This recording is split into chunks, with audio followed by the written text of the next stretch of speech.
या व्हिडिओमध्ये आपण बघणार आहे ऑटो फ्रीज, फ्रीज आणि बेटरमेंट हे ऑप्शन काय असतात. त्यानंतर आपण फर्स्ट राऊंड मधनं सेकंड राऊंड मध्ये जेव्हा जातो तेव्हा ती सीट आपण कशी बुक करायची किंवा मागच्या राऊंडची सीट जी बुक केलेली असते ती पुढच्या राऊंड मध्ये जाताना ती ऍज इट इज राहते का, किंवा पुढच्या राऊंड मध्ये जसं आपण फर्स्ट मधनं सेकंड मध्ये गेलो किंवा सेकंड मधनं थर्ड मध्ये गेलो तर मागच्या सीटचं काय होतं, या सगळ्या गोष्टी आपण या व्हिडिओमधनं समजून घेणार आहे. हे सगळं एक्सप्लेन करण्यासाठी मी तुम्हाला एक फ्लो डायग्राम दाखवतो. जसं तुम्ही आता इथे स्क्रीनवर बघू शकता, आपण सध्या कॅप राऊंड 1 मध्ये आहोत. आता कॅप राऊंड 1 मध्ये जर समजा आपण वेगवेगळे सिनारिओज कन्सिडर करूया. जसं तुम्हाला सीट ऍक्सेप्ट झाली तर तुम्ही हो वाला जो फ्लो आहे तो बघायचा आहे. आता याच्यामध्ये पण वेगवेगळ्या केसेस असू शकतात. जसं तुमची सीट ही ऑटो फ्रीज होऊ शकते. ऑटो फ्रीज म्हणजे काय, काही ऑप्शन प्रत्येक राऊंड मध्ये असे असतात जे जर तुम्हाला मिळाले तर कंपल्सरी तुम्हाला जाऊन कॉलेजमध्ये ऍडमिशन हे घ्यावंच लागतं. जसं फर्स्ट राऊंड मध्ये फर्स्ट ऑप्शन हा जो आहे हा ऑटो फ्रीज होतो. सेकंड राऊंड मधले पहिले 3 ऑप्शन ऑटो फ्रीज होतात. थर्ड राऊंड मधले पहिले 6 ऑप्शन ऑटो फ्रीज होतात. यातलं जर कुठला सीट अलॉट झालं तर तिथे तो ऑटो फ्रीज झालेला जो ऑप्शन जो आहे हा ऑटो फ्रीज झालेला असतो आणि कंपल्सरी तुम्हाला त्या पर्टिक्युलर राऊंड मध्ये कॉलेजमध्ये जाऊन ऍडमिशन घ्यावं लागतं. आता सेकंड केस अशी आहे की तुम्हाला कॉलेजचं तुमचं डिसिजन झालंय की तुम्हाला कॉलेज आवडलंय आणि तुम्हाला कॉलेजमध्ये जाऊन ऍडमिशन घ्यायचंय, किंवा तुमचं जे ड्रीम कॉलेज होतं ते तुम्हाला फर्स्ट राऊंडला मिळालं. तर अशा केसमध्ये आपल्याला पोर्टलवरती आपल्याला फ्रीज हा डिसिजन द्यावा लागतो. फ्रीज म्हणजे मला या कॉलेजला आता ऍडमिशन घ्यायचंय. तर ही फ्रीजची प्रोसेस कशी असते मी पुढच्या व्हिडिओमध्ये सांगणारच आहे. तुम्हाला डिटेलमध्ये एक्सप्लेन करेल की फ्रीज करताना काय काय स्टेप्स फॉलो केल्या जातात. फ्रीजमध्ये तुम्हाला ते सीट ऍक्सेप्ट करावं लागतं. फ्रीज बटन क्लिक करायचं, ओटीपी येतो, तो सबमिट करायचा, एक पीडीएफ जनरेट होते, ती पीडीएफ ची कॉपी कॉलेजला ऍडमिशनच्या वेळी कॉलेजला द्यावी लागते. हा झाला फ्रीज ऑप्शन. आता फ्रीज झाल्यानंतर किंवा ऑटो फ्रीज झाल्यानंतर तुम्ही पुढच्या राऊंडसाठी इलिजिबल नसतात. म्हणजे फर्स्ट राऊंड मध्ये तुमचं ऍडमिशन कन्फर्म झाले, तुम्ही नेक्स्ट राऊंडचे फॉर्म हे भरू शकत नाही. आता अशी पण मुलांचे केस असू शकतात की ज्यांना एखादं बेटर कॉलेजसाठी ट्राय करते. जसं फर्स्ट राऊंडला त्यांना डी.वाय. पाटील पिंपरी मिळालं, पण त्यांना अजून व्हीआयटी किंवा पीसीसीओई हे कॉलेज ज्यांना हे त्यांचे ड्रीम कॉलेज आहे आणि त्यामध्ये कॉम्प्युटर किंवा आयटी या ब्रँचेससाठी त्यांना प्रयत्न करायचे, त्यामुळे त्यांना पुढच्या राऊंडला जायचंय. पण आता फर्स्ट राऊंडला जी पिंपरीचं कॉम्प्युटर ही ब्रँच मिळाली आहे तर ती तुम्ही बुक करून पुढच्या राऊंडला जा. हे बुकिंग काय असतं, आपल्याला बेटरमेंट ही प्रोसेस आपल्याला कम्प्लीट करायची आहे.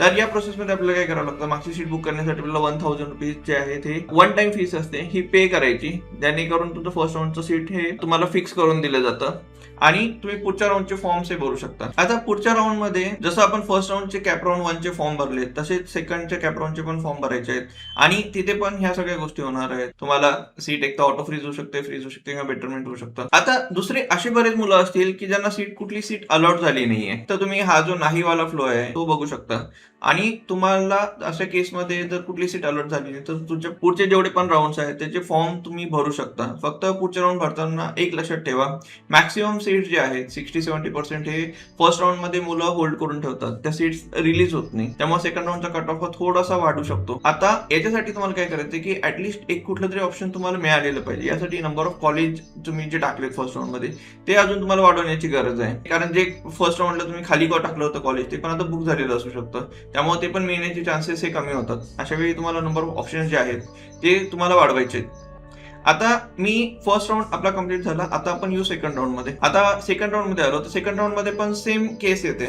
जसं तुम्हाला वेगवेगळे ऑप्शन असणार आहे. तुम्हाला नवीन कॉलेज जर अलॉट झालं, हा ग्रीन वाला फ्लो आहे आणि कॉलेज अलॉट नाही झालं तर हा एक रेड वाला फ्लो आहे. तर असं समजा की कुठलं नवीन कॉलेज अलॉट झालं, जसं फर्स्ट राऊंडला डी.वाय. पाटील पिंपरी होतं तर सेकंड राऊंडला डी.वाय. पाटील अकुर्डी आहे. तर नवीन कॉलेज सेकंड राऊंडला जे कॉलेज अलॉट झालंय ते तुमचं कॉलेज फायनल राहील आणि मागच्या राऊंडला जे कॉलेज मिळालं होतं जसं डी.वाय. पाटील पिंपरी हे ऑटोमॅटिकली तुमची सीट जी आहे ती कॅन्सल होते. कॅपच्या कुठल्याही प्रोसेस मध्ये जाताना कुठल्याही राऊंड मध्ये असताना तुम्हाला फक्त एक कॉलेज आणि एकच सीट मिळणार आहे. बरेच स्टुडंट असं विचार करतात सर मागच्या राऊंडला हे मिळालं होतं, आता सेकंड राऊंडला मला नवीन कॉलेज मिळालंय, आता माझ्याकडे हे 2 ऑप्शन आहेत का मी या दोन्हीपैकी कुठे पण ऍडमिशन घ्यायचं. तर असं नाहीये मित्रांनो, तुम्हाला लेटेस्ट राऊंड मध्ये जे कॉलेज अलॉट झालंय तेच कॉलेजमध्ये तुम्हाला ऍडमिशन ही घ्यावी लागणार आहे. आता नवीन कॉलेज जे अलॉट होणार आहे त्यामध्ये पण 3 केसेस असू शकतात. फर्स्ट आहे ऑटो फ्रीज. याच्यामध्ये जर परत सेकंड राऊंड मध्ये पहिले 3 ऑप्शन जसं मी सांगितलं ते ऑटो फ्रीज होतं, त्यामध्ये जर कुठला ऑप्शन लागला तर कंपल्सरी तुम्हाला त्या कॉलेजला त्या पर्टिक्युलर कॉलेज आणि ब्रँच मध्येच ऍडमिशन घ्यायचे. आता दुसरा केस आहे की तुम्हाला ते कॉलेजमध्ये तुम्ही व्हिजिट केलं आणि तुमचं ड्रीम कॉलेज आहे आणि तुमचं ऍडमिशन घेण्याचं डिसिजन फायनल झालंय, तर पोर्टलवरती जाऊन तुम्हाला तो ऑप्शन हा फ्रीज करावा लागतो आणि त्यानंतर फ्रीजचं जे डॉक्युमेंट आहे ते जनरेट होतं, देऊन तुम्ही कॉलेजमध्ये ऍडमिशन घेऊ शकता. आता परत थर्ड केस अशी असू शकते की तुम्हाला त्याच्यापेक्षा अजून बेटर कॉलेज हे ट्राय करायचंय, तर तिथे पण तुम्हाला बेटरमेंटची जी प्रोसेस आहे तर ती तुम्हाला इथे कम्प्लीट करावी लागेल. आता इथे प्रत्येक वेळी 1000 रुपीज भरण्याची गरज नाही.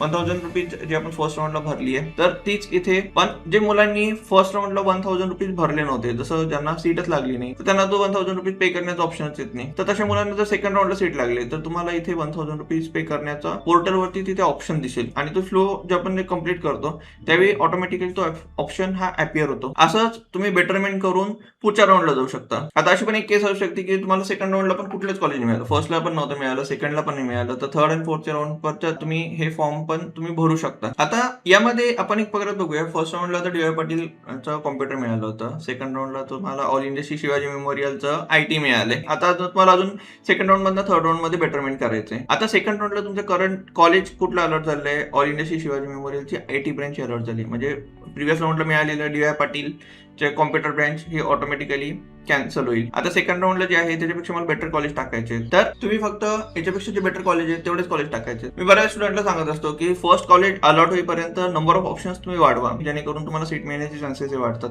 बऱ्याच मुलांचे पर्सेंटेज जरी चांगले असले तरी त्यांचे पण आम्ही खूप सारे ऑप्शन्स हे फॉर्म मध्ये इन्क्लूड केलेले आहेत, कारण यावर्षीचा कट ऑफ किती हाय जातो याचं अनालिसिस जे आहे हे फर्स्ट राऊंड हा एक आपल्याला बेस मिळतो की यावर्षीचा कट ऑफ हा किती हाय गेलाय. तसेच मुलांचा यावर्षीचा ट्रेंड काय आहे, जसं मुंबईमध्ये किती मुलं आहेत, पुण्यामध्ये किती आहे, नागपूर साईडला किती मुलं आहेत, आणि तो ट्रेंड एकदा सेट झाला की आपल्याला पुढचे जे डिसिजन्स असतात सेकंड राऊंडचे, थर्ड राऊंडचे, फोर्थ राऊंडचे, हे कॉलेज लिस्ट बनवताना हे डिसिजन्स तुम्हाला घेण्यासाठी खूप मदत होईल. आता सेकंड राऊंडला मला AISSMSचं IT ब्रँच मिळाली, याच्यापेक्षा मी बेटर कॉलेज थर्ड राऊंडला ट्राय करेल. आता मी परत येतो थर्ड राऊंडमध्ये, तर थर्ड राऊंडमध्ये पण सेम सिनारिओ आहे. तुमचं सीट ऑटो फ्रीज होऊ शकतं. पहिले 6 ऑप्शन जर मधलं सीट लागलं तर ते ऑटो फ्रीज होणार आहे, कंपल्सरी ऍडमिशन घ्यायचं आहे. त्यानंतर तुम्हाला फ्रीज करायचं असेल तर तुम्ही फ्रीज करून ऍडमिशन घेऊ शकता किंवा परत बेटरमेंटच्या प्रोसेसला तुम्ही जाऊ शकता. तुम्ही फोर्थ राऊंड मध्ये जाऊ शकता. आता फोर्थ राऊंड मध्ये पण सेम प्रोसेस राहते, फक्त फोर्थ राऊंड नंतरून तिथे बेटरमेंट हे ऑप्शन नसतात, तुम्हाला कंपल्सरी जाऊन तिथे ऍडमिशन घ्यायचं आहे. आता तुम्ही जर ऍडमिशन कॉलेजमध्ये घेतलं नाही तर ती सीट स्पॉट राऊंड साठी अवेलेबल होते. तर यामुळे माझं सजेशन आहे की कुठली तरी सीट जे बुकिंग अमाऊंट आहे ती तुम्ही भरा, कुठल्याही राऊंडला तुम्हाला सीट लागू, जेणेकरून तुम्ही त्याच्यापेक्षा बेटर कॉलेज जे आहेत हे ट्राय करू शकता. आता असे पण केसेस आहेत की फर्स्ट राऊंडला मुलाला सीट मिळाली पण त्याने 1000 रुपीज पे नाही केले, तर अशा केसमध्ये काय होतं, त्याला मिळालेली सीट जी आहे त्याने बुकिंग अमाऊंट न भरल्यामुळे ती कॅन्सल होते. जसं फर्स्ट राऊंडला आपल्याला एक सीट मिळाली आहे पण 1000 रुपीज तुम्ही पे नाही केल्या, तुम्ही सेकंड राऊंडचे फॉर्म भरले, तर मागची मिळालेली जी सीट आहे ती ऑटोमॅटिकली कॅन्सल होते. त्याच्यामुळे माझं विद्यार्थ्यांना, पॅरेंट्सला हे सजेशन आहे किंवा जे पण तुमचे फॉर्म भरताय की बुकिंग अमाऊंट तुम्ही भरा आणि मग पुढच्या राऊंडला जा, कारण तुम्ही सेफ साईडला राहाल, कुठलं तरी कॉलेज तुमच्या हातामध्ये राहील. तर ही सगळी आहे कॅप राऊंडची प्रोसेस.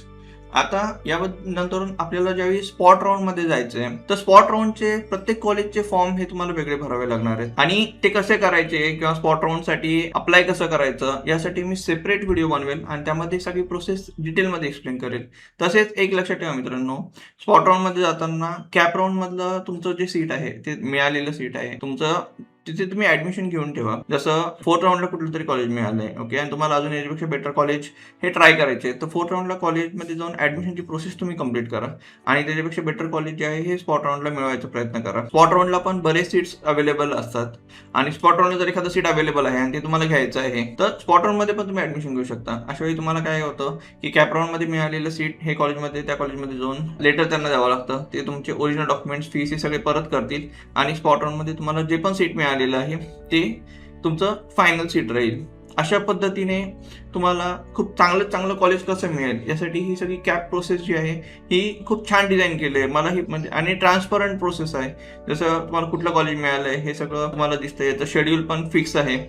शेड्यूलचा व्हिडिओ मी ऑलरेडी बनवलेला आहे, तो तुम्ही माझ्या चॅनलवरती जाऊन बघू शकता. तसेच इंजिनिअरिंग च्या ऍडमिशन प्रोसेस मधून तुम्ही जर यावर्षी जात असाल तर माझा फ्री व्हॉट्सअप ग्रुप तुम्ही जॉईन करा. व्हॉट्सअप ग्रुप जॉईन करण्यासाठी तुम्हाला या नंबरवरती असा मेसेज करायचा आहे आणि तुम्हाला माझ्या फ्री व्हॉट्सअप ग्रुपमध्ये ऍड हे केलं जाईल, जेणेकरून आता सध्या कुठली प्रोसेस, डेट्स चालू आहेत, कुठल्याही सीईटी सेल कडनं अपडेट्स येत आहे, हे सगळे तुम्हाला माझ्या फ्री व्हॉट्सअप ग्रुपमध्ये मिळतील. तसे तुम्हाला जर काही क्वेरी असेल तर तुम्ही या नंबरवरती व्हॉट्सअपवरती मेसेज करा किंवा कॉल करा. माझ्या टीम कडनं तुम्हाला रिप्लाय हा दिला जाईल. व्हिडिओ जर आवडला तर लाईक करा आणि तुमच्या मित्रांसोबत शेअरही करा.